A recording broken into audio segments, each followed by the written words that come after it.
ভূগোল ক্লাসে আজ তোমাদের প্রাকৃতিক ভূগোলের চ্যাপ্টার 5 এর নদী অংশটা পড়াবো। তোমরা বইয়ের সঙ্গে এগুলো একটু মিলিয়ে দেখে নেবে। প্রথমেই বলে নিই, নদী কাকে বলে। যখন একটি প্রাকৃতিকভাবে সৃষ্ট খাদের মধ্য দিয়ে অভিকর্ষ শক্তির টানে প্রবাহিত কোনো জলধারা ভূমির ঢাল অনুসারে বয়ে যায়, তখন তাকে নদী বলে। নদী সাধারণত পার্বত্য অঞ্চল অথবা খুব উঁচু মালভূমি অঞ্চলের বরফগলা জল বা বৃষ্টির জল থেকে উৎপত্তি লাভ করে এবং সমুদ্র হ্রদ বা অন্য কোনো জলাভূমিতে পতিত হয়, যেমন গঙ্গা নদী, সিন্ধু নদী, ব্রহ্মপুত্র নদী প্রভৃতি। তারপর এই নদীর সঙ্গে আদর্শ নদী কাকে বলে এটা একটু বলছি, তোমরা ভালো করে শুনবে, বইতে নেই। যে নদীর গতিপথে ক্ষয়কার্য প্রধান পার্বত্য প্রবাহ বা উচ্চগতি, বহন কার্য প্রধান সমভূমি প্রবাহ বা মধ্যগতি এবং সঞ্চয় কার্য প্রধান বদ্বীপ প্রবাহ বা নিম্ন গতি, এই তিনটা গতি সুস্পষ্টভাবে লক্ষ্য করা যায়, সেই নদীকে আদর্শ নদী বলে। যেমন গঙ্গা নদী একটি আদর্শ নদী। এইটার সম্পর্কে পরে আমরা এই উচ্চগতি, মধ্যগতি, নিম্নগতি সম্পর্কেই পড়ব, তো সেটা তখন ডিটেলসে আলোচনা হবে। তারপরে নদীর সঙ্গে সম্পর্ক যেগুলো রয়েছে, উৎস ও মোহনা কাকে বলে। উৎস, নদী যেখানে সৃষ্টি হয় সেই জায়গাকে নদীর উৎস বলে। সাধারণত পাহাড় পর্বত বা মালভূমির মতো কোনো উঁচু জায়গায় নদীর উৎপত্তি বা সৃষ্টি হয়। যেমন গঙ্গোত্রী হিমবাহের গোমুখ থেকে ভারতের প্রধান নদী গঙ্গার উৎপত্তি হয়েছে। তার মানে গঙ্গা নদীর উৎস তাহলে বলা হচ্ছে কোথায়? গোমুখ গুহা, গঙ্গোত্রী হিমবাহের গোমুখ গুহা। তারপর মোহনা, যেখানে গিয়ে নদী শেষ হয়, অর্থাৎ নদী কোনো সাগর, উপসাগর, হ্রদ, জলাশয় বা অন্য কোনো নদীতে গিয়ে মেশে, সেই জায়গাকে নদীর মোহনা বলে। উদাহরণ হিসেবে গঙ্গা নদীর মোহনা, যেটা পশ্চিমবঙ্গের দক্ষিণে বঙ্গোপসাগর, সেটা হচ্ছে গঙ্গা নদীর মোহনা। এইখানে দেখো ছবিতে নদীর উৎস, এই যে এইটাকে বলা হচ্ছে, এইখানে সৃষ্টি হচ্ছে বলে এটা হলো উৎস, যে কোনো মানে নদীর উৎসগুলো হলো। তারপরে নদীর উৎস থেকে এখানে মোহনা, এই যে নদী গিয়ে এইখানে কোনো জলাশয়ে, বড় কোনো জলাশয়ে মিশেছে বলে এটাকে মোহনা বলা হচ্ছে। বঙ্গোপসাগর, যাই হোক, গঙ্গা নদী। তারপরে উপনদী ও শাখা নদী কাকে বলে। উৎস থেকে সৃষ্টি হয়ে কোনো নদী যখন অন্য কোনো নদীতে এসে মেশে, তখন তাকে ওই নদীর উপনদী বলে। অর্থাৎ একটা নদীর অনেক উপনদী থাকে, অন্য ছোট ছোট জলধারাগুলো এসে প্রধান নদীতে মিলিত হলে সেই ছোট জলধারাগুলোকে বলা হয় ওই নদীর উপনদী। যেমন এইখানে দেখো অনেকগুলো ছোট ছোট জলধারা নদী এসে প্রধান একটা, এইটাই মূল নদী, এই মূল নদীতে মিশেছে। অর্থাৎ তাহলে উপনদী কোনগুলো হচ্ছে, এই যে ছোট ছোট নদীগুলো, এইগুলো সবই উপনদী। যেমন এখানে হাতের চিহ্নটা দিয়ে দেখানো হচ্ছে, দেখো 5টা আঙুল রয়েছে, এই 5টা আঙুল মানে হাতের এটার থেকে, মানে এখানে যদি নদীর সঙ্গে তুলনা করা হয়, আঙুলগুলো হচ্ছে উপনদী আর হাতটা এটা হচ্ছে প্রধান নদী। তারপর শাখা নদী, আচ্ছা উপনদীর সংখ্যা উদাহরণ হিসেবে গঙ্গা নদীর উপনদী হচ্ছে যমুনা, গোমতী, ঘঘরা, গণ্ডক, কোশি ইত্যাদি গঙ্গা নদীর উপনদী। তারপরে শাখা নদী, মূল নদী থেকে যে সমস্ত নদী শাখার মতো বেরিয়ে যায়, অর্থাৎ ভাগ হয়, দিয়ে অন্য কোথাও গিয়ে মেশে, তাদেরকে শাখা নদী বলে। এখানে ছবিতে দেখো ঠিক মূল নদী এটা, তার থেকে যে নদীগুলো বেরিয়েছে, আবার সেই নদী থেকে আবার অনেক নদী বেরিয়েছে, মানে ভাগ হয়েছে, তাহলে এই নদীগুলোকে বলা হচ্ছে শাখা নদী। অর্থাৎ প্রধান নদী যে নদীতে বিভক্ত হয়েছে, যে নদীগুলোতে বিভক্ত হয়েছে। এখানে হাতের সঙ্গে তুলনা করে দেখো, এবার হাতটাকে উল্টে দিলে যা হয়, এইটাই হচ্ছে মূল নদী, তার সঙ্গে যে আঙুলগুলো বেরিয়েছে এগুলো হচ্ছে শাখা নদী। অর্থাৎ তোমাদের এটা মনে রাখার জন্য এই হাতের ছবিটা দিয়ে দেখানো। উদাহরণ হিসেবে গঙ্গা নদীর শাখা নদী হচ্ছে ভাগীরথী, হুগলি, আর একটা পদ্মা। তারপরে অন্তর্বাহিনী নদী ও আন্তর্জাতিক নদী কাকে বলে? অন্তর্বাহিনী নদী হচ্ছে যে নদী কোনো দেশের মধ্যে উৎপন্ন হয়ে সেই দেশের মধ্যেই কোনো হ্রদ বা জলাশয়ে গিয়ে মেশে তাকে অন্তর্বাহিনী নদী বলে। যেমন ভারতের অন্তর্বাহিনী নদীর একটা বলছি, লুনি নদী। দেখো এইখানে লুনি নদীটা রয়েছে, এইটার উৎস এইখানেই, মানে ভারতের মধ্যেই, আবার মোহনাটাই ওই ভারতের সীমানার মধ্যে রয়েছে বলে এটাকে অন্তর্বাহিনী নদী বলা হচ্ছে। তারপরে আন্তর্জাতিক নদী, যে নদী একাধিক দেশের মধ্য দিয়ে প্রবাহিত হয় তাকে আন্তর্জাতিক নদী বলে।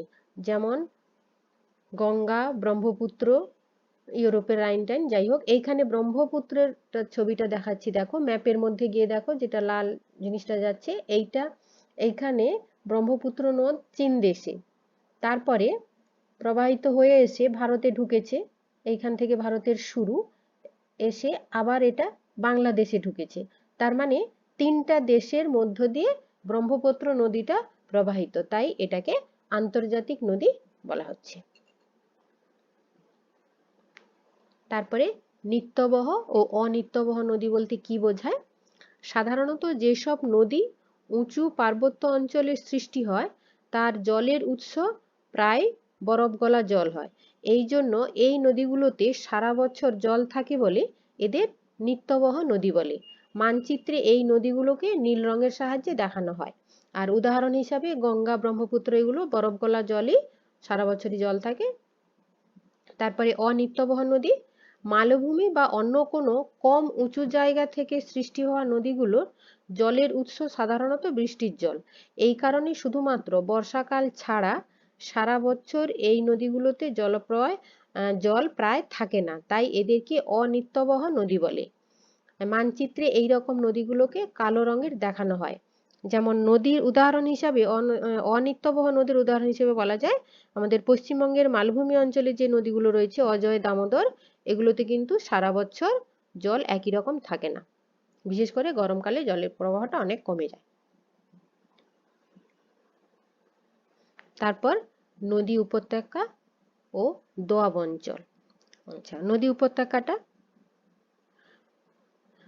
আগে, উপত্যকা কাকে বলে? দুটি উচ্চভূমি বা পর্বতের মধ্যবর্তী নিম্নভূমিকে সাধারণভাবে উপত্যকা বলা হয়। এই নিম্নভূমির মধ্য দিয়ে যখন কোনো নদী প্রবাহিত হয় তখন তাকে নদী উপত্যকা বলে। অর্থাৎ উৎস থেকে মোহনা পর্যন্ত নদীর সমস্ত গতিপথ যে নিম্ন অংশের মধ্য দিয়ে নদীর জলধারা প্রবাহিত হয় সেই অংশটি হলো নদীর উপত্যকা। তারপরে দোআব, এইখানে দোআব কথাটা দুটো অংশে, দো আব। এই দো কথার অর্থ হলো দুই, আর আব অর্থ হলো জল। অর্থাৎ দুটো নদীর মধ্যবর্তী স্থলভাগকে দোআব বলে। একই ঢালের ওপর দিয়ে প্রবাহিত দুটি নদীর মিলিত হলে দোআব সৃষ্টি হয়। যেমন এখানে ছবিতে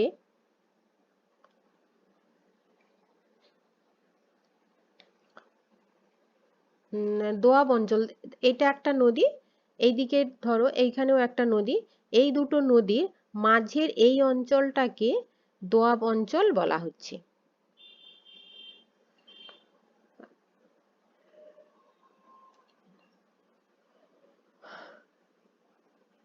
তারপরে ধারণ অববাহিকা এবং নদী অববাহিকা বলতে কি বোঝায়?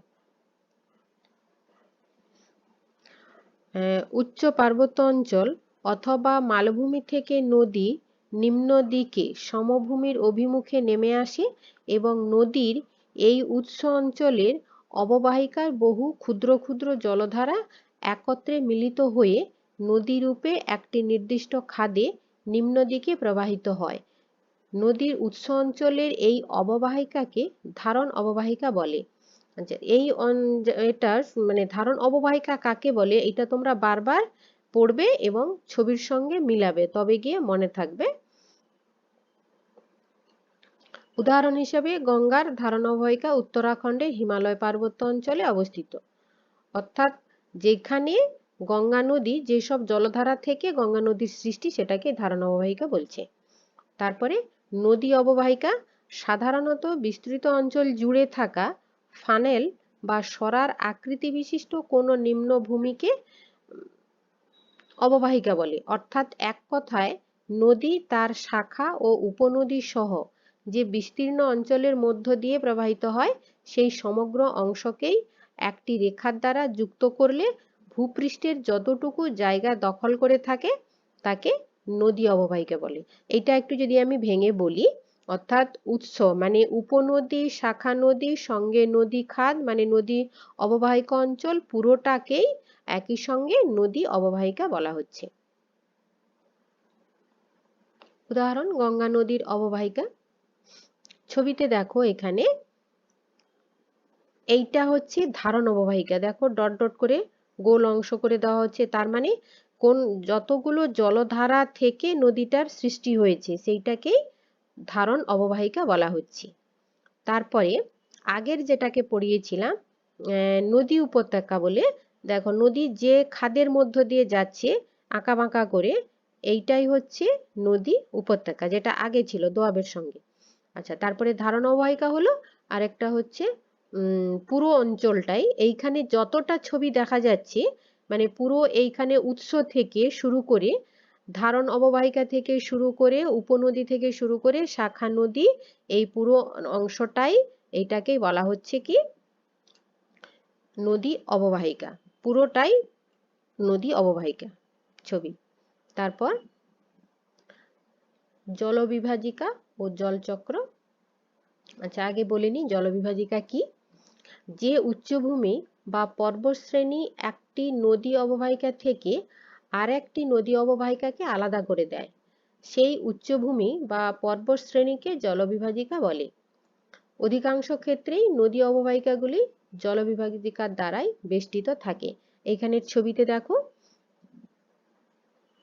এইদিকে একটা নদী অববাহিকা, ওই দিকে আরেকটা নদী অববাহিকা, মাঝে এই উঁচু অঞ্চলটা, এটা দুটো নদী অববাহিকাকে আলাদা করেছে বলে এটাকে জলবিভাজিকা বলে, অর্থাৎ জলকে বিভাজন করেছে, এটা জলবিভাজিকা।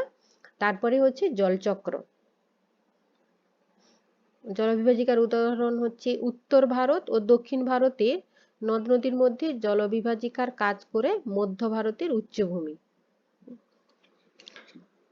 এরপরে জলচক্র। এই নদীর চ্যাপ্টাতে জলচক্রে মানে নদী জলচক্রের একটি গুরুত্বপূর্ণ অংশ। বৃষ্টির জল নদীর মধ্য দিয়ে সাগরে গিয়ে পড়ে, সাগরের জল আবার সূর্যের তাপে বাষ্পীভূত হয়ে মেঘ সৃষ্টি করে, সেই মেঘ থেকে বৃষ্টি রূপে আবার নদীতে ফিরে আসে। অর্থাৎ নদী জলের যে তিনটা রূপ তরল, গ্যাসীয় এবং কঠিন, তিনটা রূপই জল, স্থল এবং বায়ুর মধ্য দিয়ে চক্রাকারে আবর্তিত হয় বলে এটাকে জলচক্র বলে। পাশের এই ছবিটা দেখো জলচক্রে, যেটা তোমরা ক্লাস 6-এ পড়ে এসছো, এটার আর বেশি কিছু বলছি না। যাই হোক, এইগুলো তোমরা ভালো করে পড়বে এবং সবাই খাতায় তুলে নেবে। ঠিক আছে, ভালো থেকো।